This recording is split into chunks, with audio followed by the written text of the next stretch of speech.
Once you complete over 200 runs in Elden Ring, some of said playthroughs begin to stick out as being much more memorable and well regarded than their peers. So this week, I wanted to reflect on some of these runs, now that I am a bit beyond 2,000 hours playtime in Elden Ring. Some will be prominent due to weapon effectiveness, sentimentality, or even because I surmounted some obstacle for the first time. Over the years and now hundreds of builds, these are my top 10 favorite runs of the game. Coming in at number 10, I need to place the Guardian Sword Spear here. I don't talk about this run too often, and I don't think I've mentioned it much at all since I completed it some 3 years ago, but this run may be my favorite combination of a dexterity and faith build on a weapon that really doesn't get that much love. The Guardian Sword Spear is neither sword nor spear, being a halberd, and has the alternate moveset for its weapon class. All the same, I slapped on Stormcaller for this build, and with the faith component, was sure to buff it with plenty of useful incantations. My favorites for the run being Blood Flame Blade and Black Flame Blade for that percentage health damage. So if you're looking for something underrated that you don't see used too often,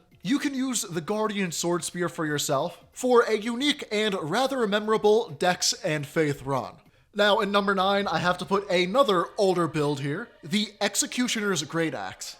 Visually, this is a copy of Dragonslayer Armor's weapon, and I treated it as so for my run in Elden Ring. I used it as a strength character, and for the Ash of War, to give myself a lightning buff, used Lightning Slash. Even if I missed a couple dodges in a row, the attack power and the poise damage was so high that the enemies might as well have been throwing a piece of paper at me.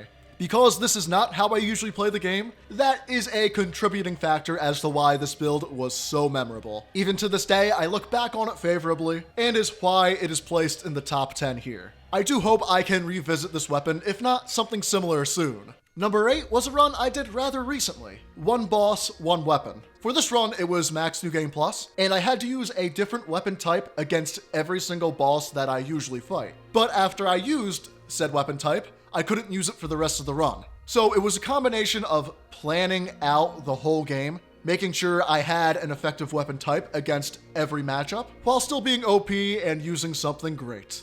So beyond the extra planning of the run, this was one of the easier clears of the game, and should I come up with another idea like this to trounce every boss in the game, you all know you will see it on this channel here in short order.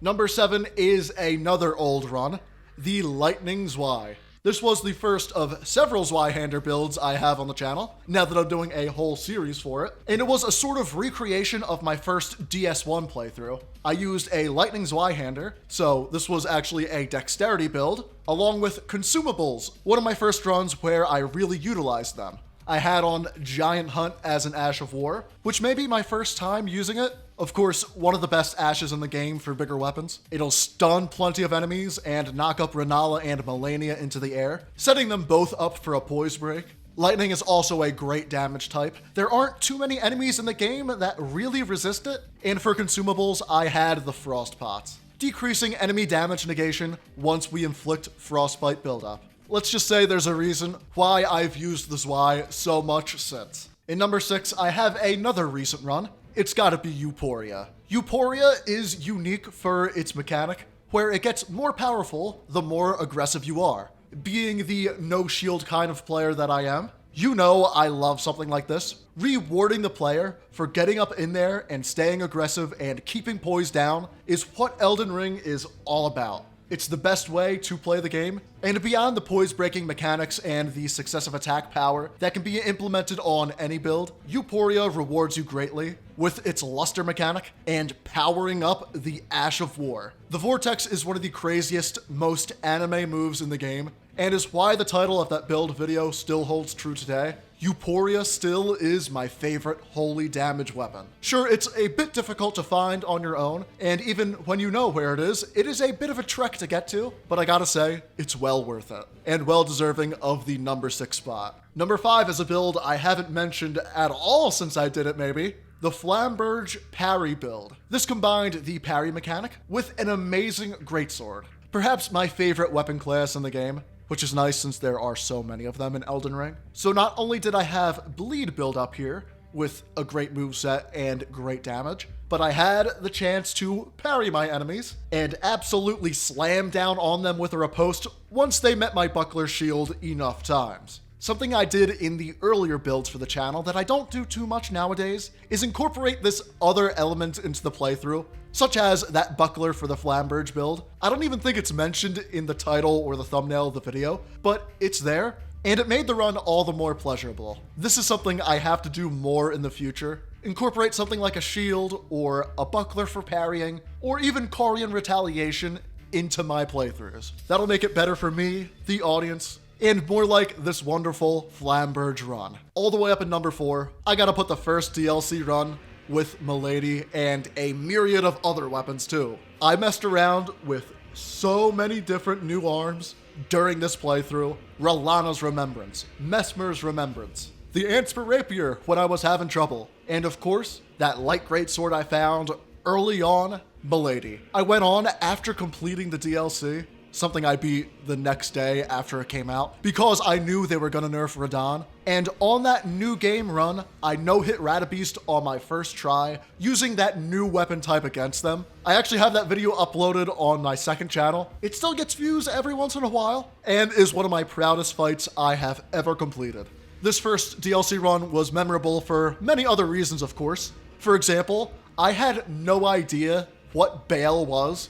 Of course, getting to the top of Jagged Peak, I knew there was going to be something crazy, but I did not expect something so sinister looking as Bale. That may be my second favorite part of the run. My favorite being doing Ansbach's questline, first time without any guide, and realizing, oh no, Radahn is going to be the final boss, isn't he?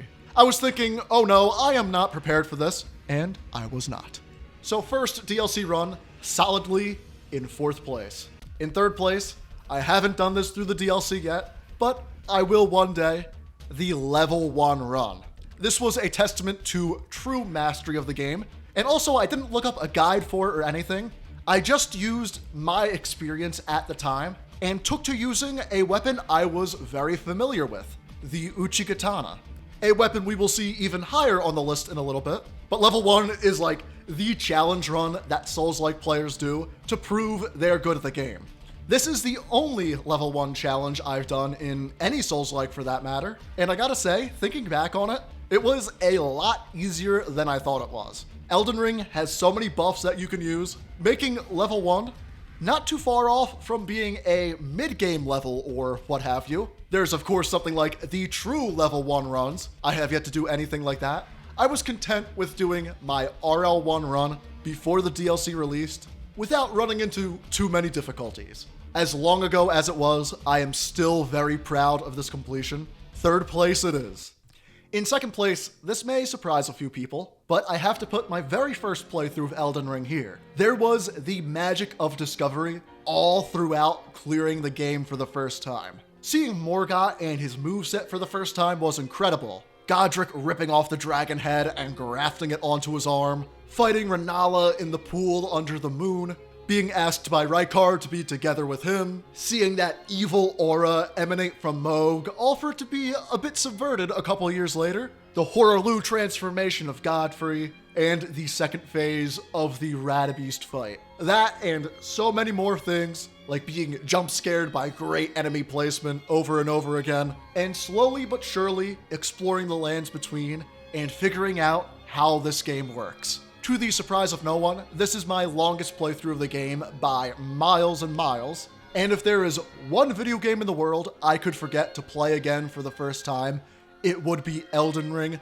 no questions asked. So why is this not number 1? It's because it was pretty darn sloppy. There was a struggle fest or two throughout the playthrough. Godfrey and Radabeast took hours to beat on this first playthrough, and it was sloppy. And you know what? That's fine on a first playthrough. If you win, you win. If you didn't cheat and you beat the boss, you beat the boss. Doesn't matter how ugly it looked. But all that said, there is some merit in beauty and simplicity in a build. That is why the number 1 spot goes to my first all melee, no spells, no summons, no NPCs, no co-op clear of the game. It took me multiple playthroughs to get here, if memory and my notebook serves me right. This was playthrough 17, and before I started recording anything for the build videos, I had no idea I would be making Elden Ring content on YouTube.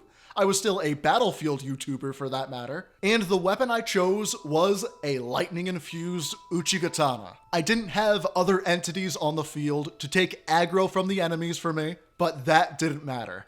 At this point, I was experienced enough in the game to know how to roughly handle all the boss AI, and I persevered. I acutely recall the finishing blows on the final boss and summoning Rani in for her ending and feeling immensely satisfied. More satisfied than I felt for finishing any other game ever. This game was difficult. It destroyed me on my first playthrough, but I tried again and again. I got good. That playthrough and subsequently this whole channel is a result of that triumph. And that is why my first solo playthrough of Elden Ring is my favorite of them all. Thank you all so much for staying tuned and taking this little trip with me down memory lane. If you have your own favorite playthrough of Elden Ring, or a playthrough you really enjoyed that you feel not too many other people have done, please do drop it in the comments down below. And for more build and Souls-like videos like this, every single Friday at 5 p.m. Eastern Time, be sure to like and subscribe to The Jersey Side. I will see you all here next week.